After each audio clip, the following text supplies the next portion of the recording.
Hi, welcome back to this channel. आज इस video में हम बात करेंगे एक बहुत ही इम्पोर्टेंट टॉपिक कि पीरियड्स के बाद कितने दिन बाद आप प्रेग्नेंट हो सकते हो।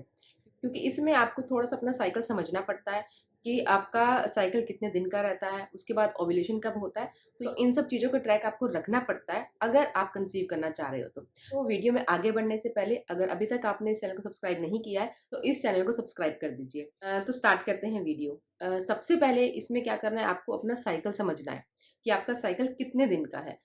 जैसे कि मान लीजिए कि आप किसी दिन मतलब जिस डेट को आपको पीरियड आता है, जैसे फॉर एग्जांपल आप मान लीजिए कि आपको फर्स्ट को पीरियड आया है, यानी कि किसी भी महीने की 1 तारीख को आपको पीरियड्स आया है और उसके बाद नेक्स्ट मंथ आपको फिर पहली तारीख को पीरियड आया है। तो इसका मतलब क्या है कि आपका जो साइकिल है वो 30 डेज का है। और अगर मान लो आपको फर्स्ट को पीरियड आया मतलब किसी भी महीने की, मान लीजिए जैसे अब मार्च चल रहा है, तो आपको अगर फर्स्ट मार्च को पीरियड आया और उसके बाद आपको पीरियड आया फर्स्ट अप्रैल को, तो आपका साइकिल 31 डेज का है। और अगर फर्स्ट मार्च के बाद दोबारा से पीरियड जब आपको आया है, वो आया है मतलब 1 महीना पूरा होने से पहले ही आ गया कि 2 दिन पहले आ गया, 28 को आ गया, तो आपका साइकिल है 28 डेज का। तो ये आपको अपना साइकिल सबसे पहले समझना है कि आपका साइकिल कितने दिन का है। आपने नोटिस किया होगा कि अगर आप कंसीव करना चाह रहे हो ना, प्लानिंग कर रहे हो, तो अगर आप डॉक्टर के पास गए हो तो सबसे पहले डॉक्टर आपसे यही पूछते हैं कि आपका साइकिल कितने दिन का है, कि आगे पीछे होता है या नॉर्मल है।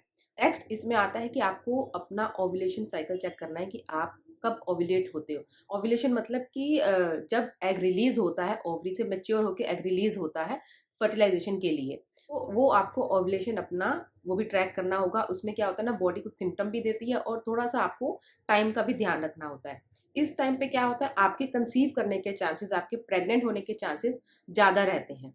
तो अब बात करते हैं कि आपको कैसे पता लगेगा कि आपका ओव्यूलेशन साइकिल क्या है।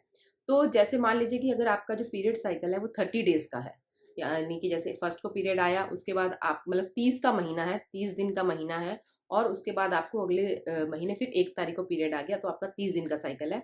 तो उसमें से आपको क्या करना है, 30 में से आपको 14 14 माइनस कर देना है, तो आपके पास आता है 16।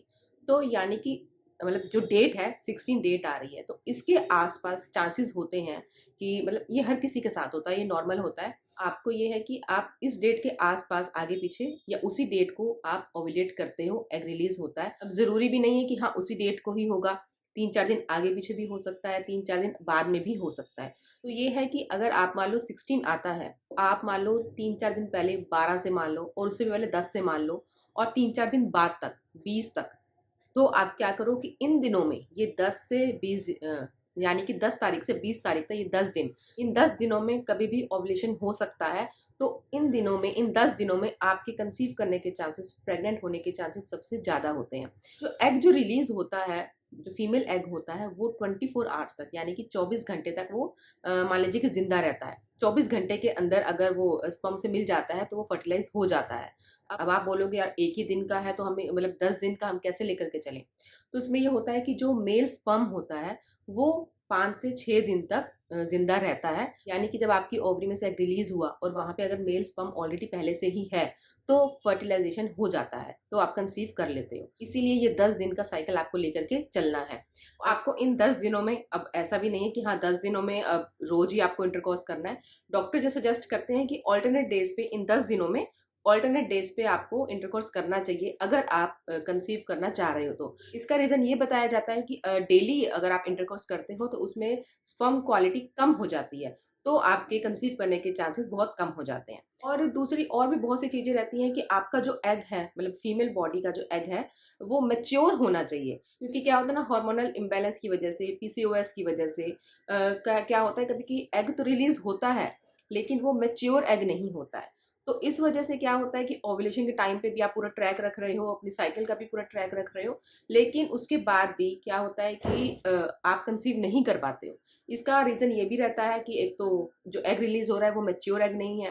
सेकंड, जो स्पर्म क्वालिटी है वो उस लेवल की नहीं है कि आप फर्टिलाइज़ेशन हो पाए। तो इन सब चीज़ों का आपको ध्यान रखना चाहिए। और आपकी बॉडी भी कुछ ऐसे साइन देती है कि जब आप ओव्यूलेट करते हो, यानी कि जब ओव्यूलेशन हो रहा होता है तब आपकी बॉडी भी आपको कुछ साइन देती है, जिसके बारे में हम नेक्स्ट वीडियो में बात करेंगे। सो होप ये वीडियो आप सबके लिए हेल्पफुल है। इसे लाइक कीजिए और इस चैनल को अभी तक सब्सक्राइब नहीं किया है तो इस चैनल को सब्सक्राइब जरूर कीजिए और उसके साथ जो बेल आइकन है उसे जरूर हिट कीजिए। नेक्स्ट वीडियो में आपसे फिर से मिलेंगे, तब तक के लिए बाय बाय, टेक केयर।